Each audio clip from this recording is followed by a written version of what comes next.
I remember growing up, I thought Newfoundland was a separate. I didn't realize that Newfoundland was part of Canada, like a province of Canada.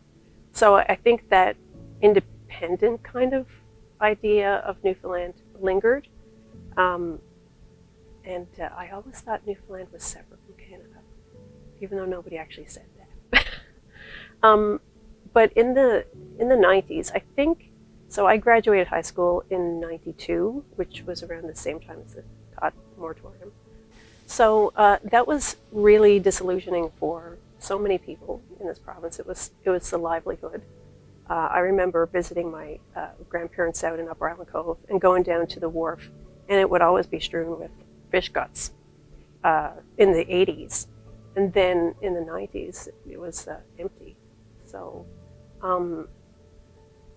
that was a huge part of Newfoundlanders' identity as well. So that was, I will never forget that press conference and John Crosbie saying, "I didn't take the fish from the goddamn water." So it was a huge moment for all of us, I think, even if we weren't involved in the fishery. And I remember an increasing sense of pride that people had, pride of place, pride of people, pride of culture. And going to MUN back in the 90s was the most incredible experience because the culture on campus and the pride of being Newfoundlanders, the theater community, the arts community, music. I remember there was a CD, so I love traditional Irish Newfoundland music. And there was a CD that came out around the same time called We Will Remain, and it was about songs of independence. And I played that CD night and day. And it had quotes from the National Convention and everything. And it was it really would make you feel proud of Newfoundland, of Newfoundlanders, and proud of the fact that we were our own country for so long.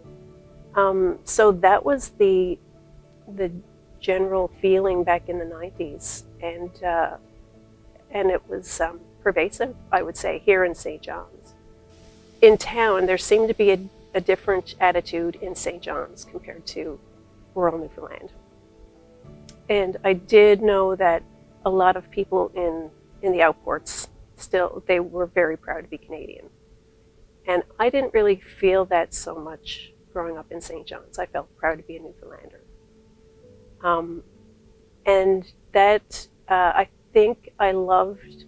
It was such an amazing experience back in the 90s to be part of that culture. I got really interested in Newfoundland history specifically. I would have been an anti-Confederate in the 90s, yeah.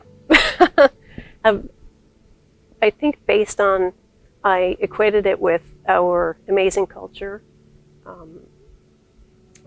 our music, our pride, and also the disillusionment that a lot of people felt in the 90s.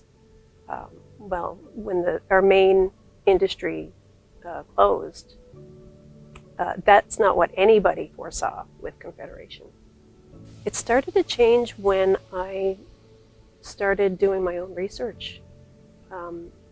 So I study the history of medicine in Newfoundland and Labrador, and sometimes, I go through medical records, sometimes correspondence from people and patients.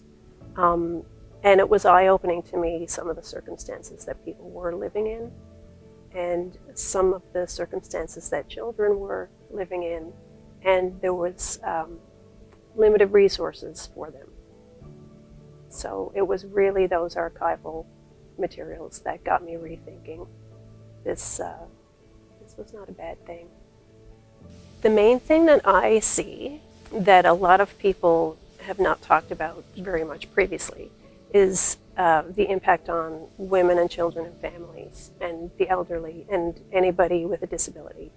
So Newfoundland would have had some very limited programs before Confederation, but limited resources, and the Canadian programs were fairly substantial, and they were new as well. So I think when you see that how women really had to, and women's work has often been hidden, especially in the historical record, when you see how hard they worked to keep their households going and to raise their families, and then the help that they got from these resources coming in, like the baby bonus, and even help with elderly parents with old age pensions and that kind of thing. That was huge for so many families, for women and caregivers especially. I appreciate Canada. I'm glad we're part of Canada.